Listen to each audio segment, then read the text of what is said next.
वपुजग्मतु काश्यम शांदीपनिम नाम प्रियवंती पुरवासिनम। शांतिपनी गुरु के आश्रम में दोनों को विद्या अध्ययन करने के लिए भेजा है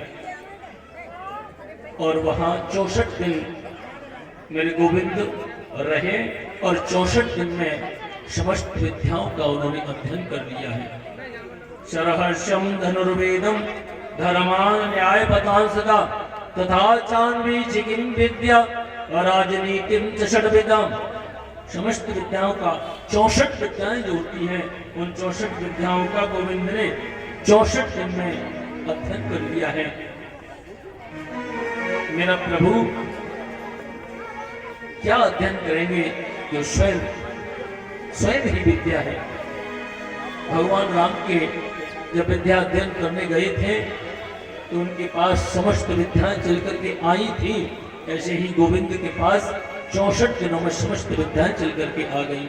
बोलिए सच्चिदानंद भगवान की जय हो, कन्हैया लाल की जय हो, जय जय श्री राधे श्याम। विद्या अध्ययन करके जब चलने लगे गुरु के चरणों में प्रणाम किया है शांतिपनी गुरु के आश्रम में जो उज्जैन में है और कहा गुरुदेव हम आपको दक्षिणा देना चाहते हैं, गुरु दक्षिणा में क्या चाहिए हमारे लिए आदेश करो। तो उन्होंने कह दिया था कि हमें तो कुछ नहीं चाहिए, अपनी गुरु माता से जाकर के पूछ लो। कन्हैया गुरु माता के चरणों में जाकर के प्रणाम किया तो गोविंद को देखकर उनको नेत्रों से आंसुओं की धार निकल पड़ी। बोले आज मेरा लाला होता तो वह भी इतना भी बड़ा ही होता। कन्हैया बोले क्या हुआ माता? अरे गुरु माता क्या हुआ आपके पुत्र को? सब समाचार बताया। बोले कोई हरण करके ले गया था। भगवान ने आश्वासन दे दिया कि मेरी गुरु दक्षिणा यही होगी, मैं आपके पुत्र को वापस ला करके दूंगा। और मेरे केशव ने गुरु माता के पुत्र को वापस ला करके दिया है। बोली सच्चिदानंद भगवान की जय हो, कृष्ण कन्हैया लाल की। विद्या अध्ययन करके आए हैं, माता पिता के चरणों में प्रणाम किया है। आज क्या किया? माता देवकी ने बड़ा सुंदर भोजन बनाया है, बड़ा सुंदर भोग बनाया और मेरे गोविंद कक्ष में बैठे हुए हैं। देवकी ने थाली में उस भोग को रखा, माखन रखा, मिश्री को रखा और जिस कक्ष में गोविंद बैठे हुए थे उसमें प्रवेश जैसे ही किया और मेरे गोविंद ने जैसे ही थाली पर दृष्टि डाली, उस थाली में रखे हुए माखन पर दृष्टि डाली तो माता यशोदा की याद आ गई। नेत्रों से आंसू निकलने लगे। देवकी तो एकदम पीछे को लौट गई। रोते हुए जाकर के वसुदेव जी से कहा अरे हमारे लाला को आए इतने दिन हो गए, न जाने उसको क्या कष्ट है, रोता रहता है, हमसे बात भी नहीं करता। वसुदेव जी बोले देवी हमने उसको गोद में तो कभी खिलाया नहीं है, हम कैसे समझ सकते हैं? तो वसुदेव जी उद्धव जी के पास में गए क्योंकि उद्धव जी इनके परम मित्र हैं और गोविंद की क्या हालत है। एकांत में बैठ जाते, महल की अटारी पर जाकर के खड़े हो जाते और वृंदावन की ओर देख देख करके रोते रहते। उद्धव जी से जाकर के वसुदेव जी ने कहा हमारे लाला को क्या कष्ट है? अरे हमारे कृष्ण से जाकर के पूछो तो सही वो क्यों रोता रहता है। उद्धव ने जाकर के देखा गोविंद पलंग पर बैठे हैं और नेत्रों से आंसू झर रहे हैं। उद्धव ने जाकर के हाथ जोड़ करके निवेदन किया, केशव क्या बात है, आपके बारे में 3 दिन से चर्चा चल रही है कि आप उदास रहते हैं। तुम्हें पता है 3 दिन से घर में भोजन नहीं बना, आपके लिए आज भोग बना, माता जी लेकर के आई। जब इतना कहा तो मेरा गोविंद उस पलंग से खड़ा होकर के और उद्धव के गले लग करके हिलकियां लेकर के रोने लगा। उद्धव तुम नहीं जानते हो, मैं तुमको कैसे बताऊं उद्धव, मुझे उन ब्रजवासियों की न जाने क्यों याद आती है। मैं याद करता हूं, कामुरील कुटमुए भूलत न एक पल, घुमची ना बिसारे जापे लाल उधारे हैं। जा दिन के छाके छूट गई ग्वालन की, ता दिन ते भोजन न पावत सकारे हैं। अरे हम जाते ही ब्रजवासियों के साथ में गाय चारण के लिए तो हम गले वाले करके जाते हैं, लेकिन जिस दिन से हमारा साथ छूटा है हम सुबह भोजन भी नहीं कर पाते, उनकी याद में रोते रहते हैं। बने यदुवंश यह नेह नंद वंश सो, ओ बंसी ना बिसारे जापे वंश विस्तारे हैं। कूदो ब्रज जइयो मेरी लइयो चौबान गेंद, और मैया सो कयोरी हम तो नितांत तुम्हारे हैं।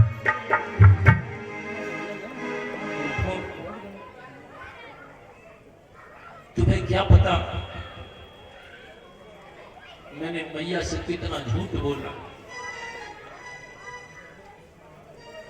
अरे मैंने ब्रजवासियों से कहा था कि परसों आगस्यामी, मैं परसों आ जाऊंगा। उद्धव जब मुझे परसों नहीं जाना था तो परसों का नाम मैंने क्यों लिया।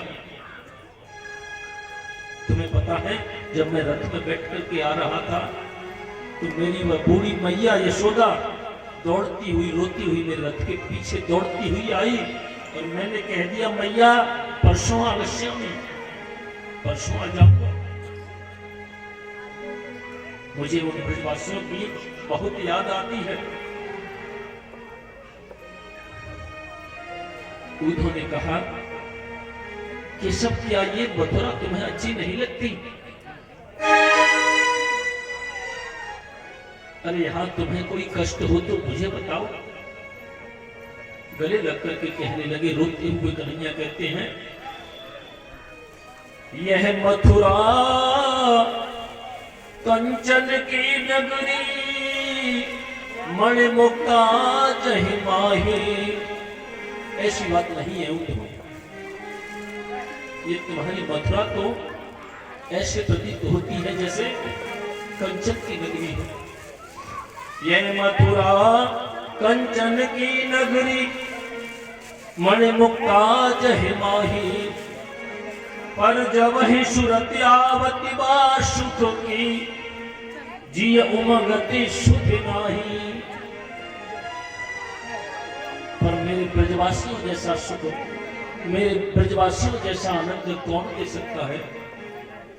उद्धव तुम जाओ ना एक बार ब्रजमंडल में, मेरा समाचार मैया से कहना, समस्त ब्रजवासियों से कहना, राधा रानी से भी जाकर के मेरा समाचार कहना। उद्धव ने कहा, गोविंद मैं मथुरा में रहता हूं और आप मुझको वृंदावन के लिए भेज रहे हो। मैं उन ब्रजवासियों को कैसे समझा पाऊंगा? मेरी भाषा को वो कैसे समझ पाएंगे?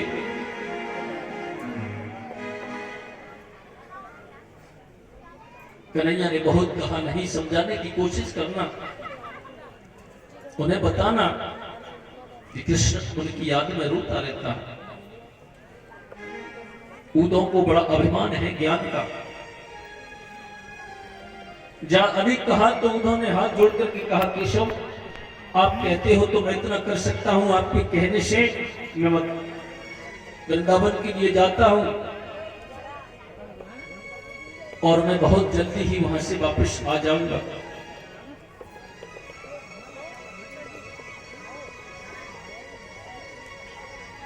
मैं 6-7 दिन में ही वापस आ जाऊंगा।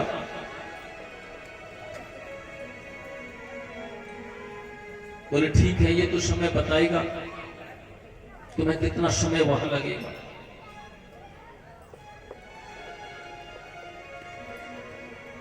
अब उद्धव जी वहां से आए, रथ में विराजमान है और कन्हैया ने कह दिया, उद्धव ये मेरा मोर मुकुट पहन करके जाओ, ये मेरी काली कामरिया को ओढ़ करके जाओ, यदि इसको पहन के नहीं जाओगे तो ब्रजवासी तुमसे बात भी नहीं करेंगे। उद्धव को दे दिया। उद्धव पहन करके रथ में विराजमान होकर के आज चलती है नंदरानी के महल की ओर। ब्रजवासियों की क्या हालत है। आज वर्षों बीत गए, गोविंद को आए और ब्रजवासियों से कह गए थे परसों आगस्यामी, मैं परसों आऊंगा।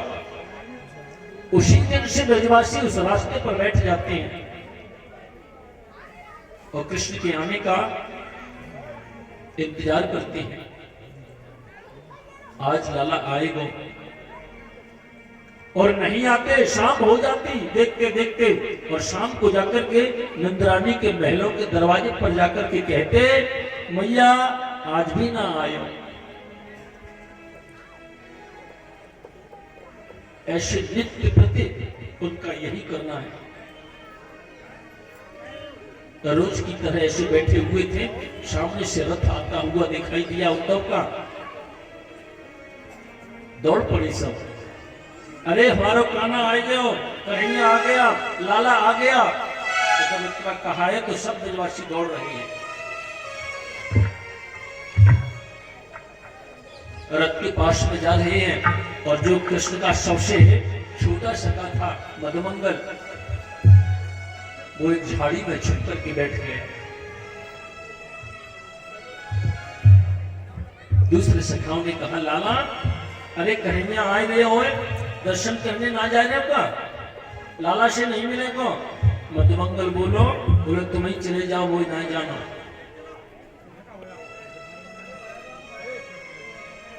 अरे तू तो सबसे प्रिय सखा है कि सबका। बोले होंगे पहले अब नहीं रहे। मोई कन्हैया से बातें ही ना करनी। कन्हैया आए रहे हो, आए के अपने 10 बार मेरे सामने कान पकड़ेगो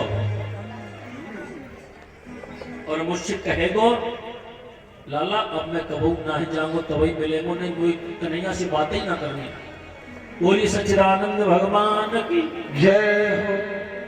जब इतना कहा है सब ब्रजवासी दौड़ रहे हैं। अरे कृष्ण आए गए हो, लाला आए गए हो।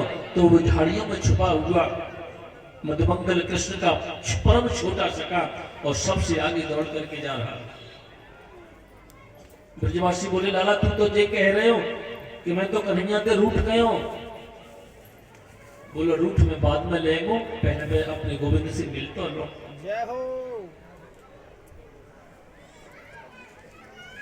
सब ब्रजवासी रथ के पास में पहुंचे और रथ आकर के रुक गया। रथ को देखा, सब ब्रजवासी आपस में कहने लगे, इसमें हमारा केशव नहीं है, इसमें हमारा कन्हैया नहीं है।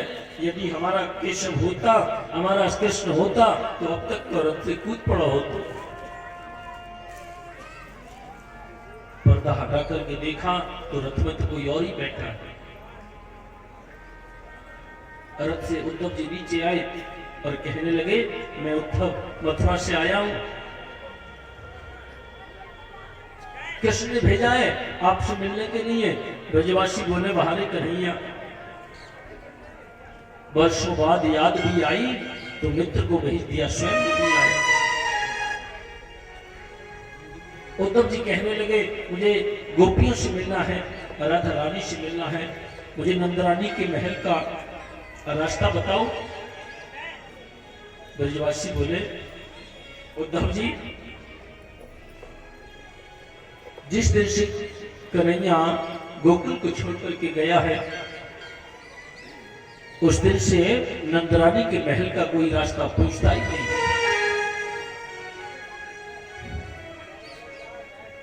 क्यों? क्योंकि नंद बाबा नंद रानी उस दिन से रोते रहते हैं, पागल जैसे हो गए। उद्धव ने कहा फिर भी मुझे रास्ता बताओ। तो ब्रजवासियों ने कह दिया, ये जो पानी दिखाई दे रहा है ना, इसके सहारे सहारे चले जाओ, जहां इसका अंत है वही नंदरानी का घर है। ये पानी कोई नाला नहीं है, ये पानी कोई नदी नहीं है, ये पानी नंद बाबा यशोदा हजारों गाय के नेत्रों से बहने वाला जल है। इसी के सहारे चले जाओ, आप नंदरानी के घर पहुंच जाओ। बोलिए सच्चिदानंद भगवान की जय हो। अब तो पहुंच गए उद्धव जी। ब्रजवासी साथ में पीछे पीछे गए हैं और इशारा कर दिया, नंदरानी का 85 चौक का महल बना हुआ है। एक कोने में अपने सिर को दीवार से लगा करके यशोदा बैठी हुई है। ब्रजवासियों ने कह दिया, उद्धव जी जरा जोर से बोलना। जिस दिन से कन्हैया हम सबको छोड़ करके नंद बाबा नंदरानी को छोड़ करके गया है, तो रोते रोते इनके नेत्रों की ज्योति कम हो गई है और इस दिन को सुनाई भी कम देने लगा है। जोर से बोलना, शायद आपकी बात को सुन ले। नंदरानी के जैसे ही कक्ष में उद्धव ने जाकर के देखा, उसके कोने कोने से कृष्ण ध्वनि स्फुटित हो रही है, जय श्री कृष्ण, जय श्री कृष्ण, जय श्री कृष्ण।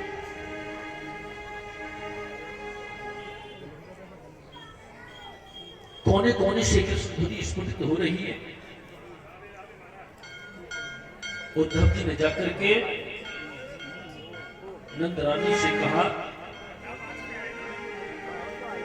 मैया प्रणाम करता हूं, मैं उद्धव मथुरा से आया हूं। बोलिए सच्चिदानंद भगवान की, कृष्ण कन्हैया लाल की जय हो। गोविंद जय जय हरि गोपाल जय जय, गोविंद जय जय हरि गोपाल जय जय, गोविंद जय जय हरि गोपाल जय जय, गोविंद जय जय हरि गोपाल जय जय, गोविंद जय जय हरि गोपाल जय जय, गोविंद जय जय हरि गोपाल जय जय, गोविंद जय जय हरि गोपाल जय जय, गोविंद जय जय हरि गोपाल जय जय,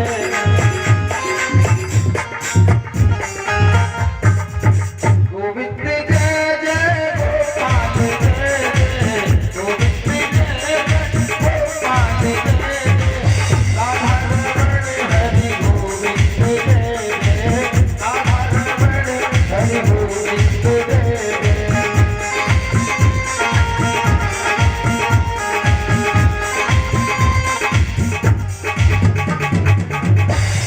बोलिए सच्चिदानंद भगवान की जय कृष्ण कन्हैया लाल की जय जय जय श्री राधे श्याम। कृष्ण नाम की ध्वनि स्फुटित हो रही है और उद्धव ने जाकर के आवाज लगाई, कोई ध्यान नहीं दिया है। पुनः पुकारा, अरे नंदरानी, मैं उद्धव मथुरा से आया हूं। जोर से जैसे ही आवाज लगाई तो नंदरानी ने एक उंगली को अपने मुख पर रख के कहा, धीरे बोलो। क्यों? उद्धव जी बोले, क्यों? क्योंकि तुम यदि जोर से बोलोगे तो मेरा लाला जग जाएगा।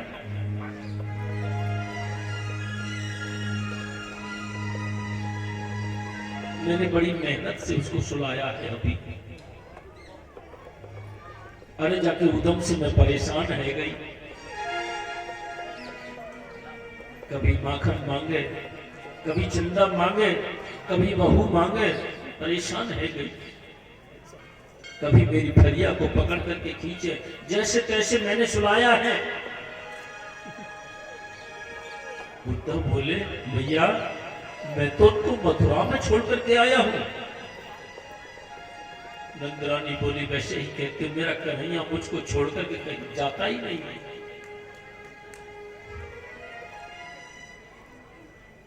कभी गया ही नहीं, मुझको छोड़ करके कभी जाता ही नहीं।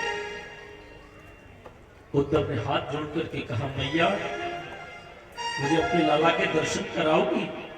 हाँ हाँ आऊंगी साथ। हाथ पकड़ करके ले गई पल्ले के पास में,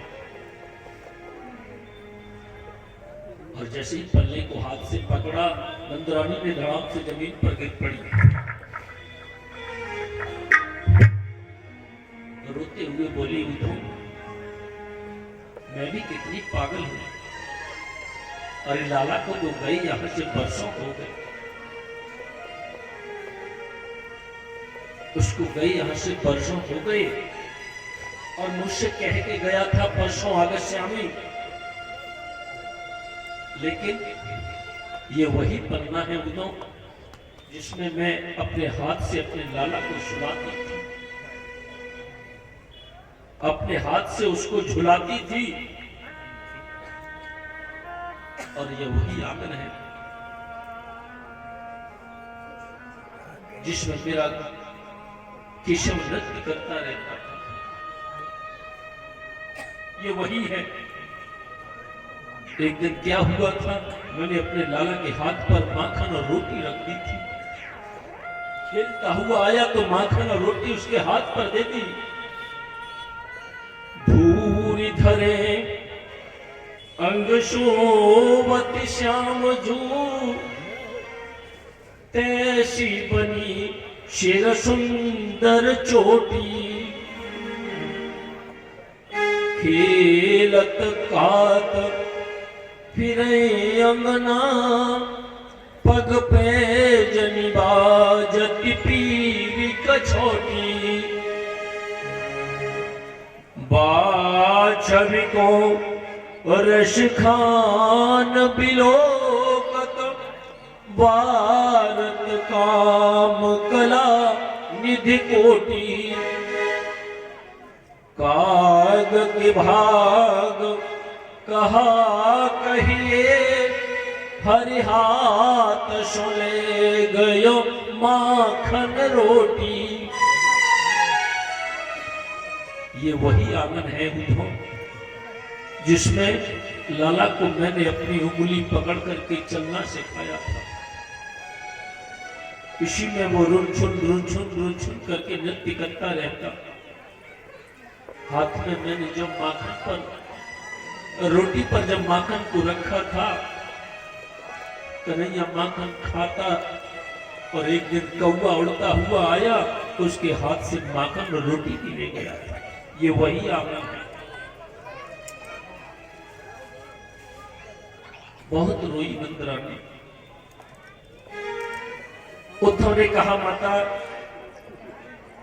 मुझे गोपियों से भी मिलना है, उनके लिए भी संदेश भेजा है, किशोरी जी से भी मिलना है। मैया ने कह दिया, ठीक है चले जाओ मिल लो। उद्धव जी सीधे आए, समस्त गोपियां बैठी हुई हैं और बीच में किशोरी जी बैठी हैं। सब अपने अपने स्वप्न की बात बता रही है किशोरी जी को। लेकिन किशोरी जी से जब से गए हैं केशव और कह गए थे मुझे आगे लीला करनी है, आपको सहयोग करना है, एक आंसू भी नेत्रों से गिराना नहीं है। तो किशोरी जी उस दिन से ऐसी हो गई जैसे मूर्ति बैठी है। सब अपने अपने स्वप्न की बात बता रही हैं। कह रही है किशोरी जी, आज हमने स्वप्न देखा, आज हम यमुना पर जल भरने के लिए गई तो कन्हैया ने हमारी मट्टी को फोड़ डाला। सब अपने अपने स्वप्न की बात बताती हैं। बताने के बाद में राधा रानी से कहती, किशोरी जी आपने अपने स्वप्न के बारे में हमको कभी नहीं बताया। जब इस प्रकार से कहा किशोरी जी से कि आपने अपने स्वप्न के बारे में कभी नहीं बताया, किशोरी जी कहने लगी, स्वप्ने पश्यन्ते एकांतम धन्यास्ताय सखियोशिका। अरे सखियों, तुम बड़ी धन्य हो जो केशव के बारे में स्वप्न देखती हो। स्वप्ने पश्यन्ते एकांतम धन्यास्ताय सखियोशिका अस्माकं तु गते कान्ते गता निद्रापि वैरिणी।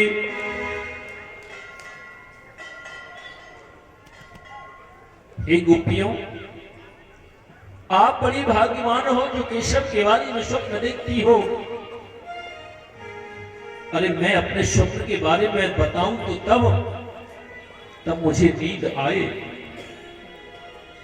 स्वप्ने पश्यन्ते एकांतम धन्यास्ताय सखियोशिका अस्माकं तु गते कान्ते। जब से केशव मुझको छोड़ करके गए हैं, अस्माकं तु गते कान्ते गता निद्रापि वैरिणी, उस दिन से मेरी नींद भी उनके साथ चली गई है। मैं तो उस दिन से सोई भी नहीं हूं, तो स्वप्न कहां से देख लूं। समस्त गोपियों के नेत्रों से आंसू जल रहे हैं। उद्धव खड़े खड़े ये सब सुन रहे हैं। उद्धव ने जब ये सुना तो ये बात क्या कर रही है, जाकर के गोपियों से कहा, प्रणाम, मैं उद्धव मथुरा से आया हूं, कृष्ण का मित्र हूं, आपके लिए समाचार भेजा है। बोली सच्चिदानंद भगवान की। इस प्रकार से जब कहा तो गोपियों ने टेढ़ी नजर करके उद्धव की ओर देखा और उद्धव बोले, देखो आप कृष्ण ग्रह में इतना रो रही हो, कृष्ण से इतना प्रेम करती हो, कृष्ण को तो ब्रह्म मानती हो। गोपियां बिल्कुल शांत बैठी हुई है। अरे यदि भगवान को प्राप्त करना होता है तो पहले मन को एकाग्र करना होता है। मन को उनके चरणों में लगाओ, भगवान के चरणों में मन को लगाओ। प्रवचन करना शुरू कर देते हैं, उनको उपदेश देते हैं और गोपियां कहती हैं, उद्धव अरे तुम मन की बात करते हो, मन को भगवान के चरणों में लगाओ, तभी उद्धार होगा। तो गोपियां कहती हैं, ऊधो मन न रहे 10-20, एक हतोषो गयो श्याम संग, अब को आराधे ईश। मन न रहे 10-20। ऊधो मन तो एक होता है और वह मन तो हमारा केशव के साथ में चला गया, और तुम कहते हो मन को भगवान में लगाओ। अरे तेरे ब्रह्म में मन को लगाए कहां से, मन तो हमारे पास है ही नहीं। इंद्रिय शिथिल भई माधव बिन, ज्यों देहि बिन शीश। तुम तो सखा श्याम सुंदर के, सकल योग के ईश। मन न रहे 10-20। हमारी तो इंद्रियां सब शिथिल हो गई हैं, तो मन हमारे पास है ही नहीं, तो लगाएं कहां से। उस एक मन को तो चुरा करके गोविंद ले गया है और वह हमारे पास है ही नहीं, तो मन कहां से लगाए। और तुमने कहा मन को ब्रह्म में लगाओ, तो हमारा ब्रह्म, हम ब्रह्म को कुछ नहीं जानती है। कृष्ण तन कृष्ण मन, कृष्ण ही हमारो धन। 8 याम ऊधो हमें, कृष्ण ही 100 काम है। ऊधो तुम भये बोरे, पाती लेकर आए दौरे, तेरा योग कौन जाने यहाँ रोम रोम श्याम है। अरे तुम जिस योग की बात करते हो, तेरा योग यहाँ कोई नहीं पहचान सकता। यहाँ तो रोम रोम में बसा हुआ है। हमारा धन वही है, हमारा तो सर्वस्व श्री कृष्ण है। बोली सच्चिदानंद भगवान की जय, कृष्ण कन्हैया लाल की जय हो, जय जय श्री राधे। इस प्रकार से कहा और गोपियां वहां रुदन करने लगी। रुदन करते करते गोपियों ने वहां भ्रमर गीत गाया और भ्रमर गीत को गाकर के जो उद्धव का ज्ञान रूपी अभिमान था वह दूर हो गया, समझ गया। हो उड़ जा रे भंवर तोरे मारेंगी, उड़ जा रे।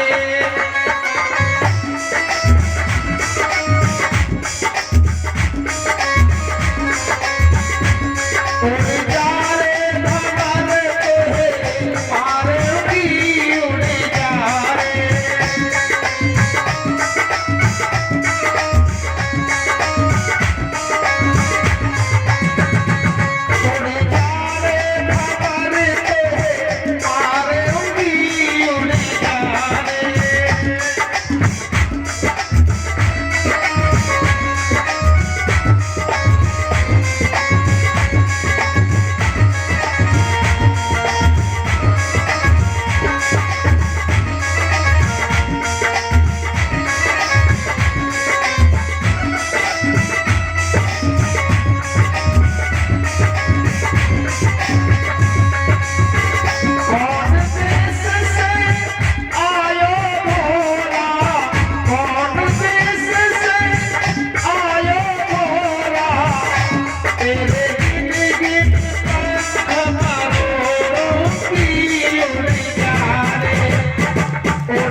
सच्चिदानंद भगवान की जय। कृष्ण कन्हैया लाल की।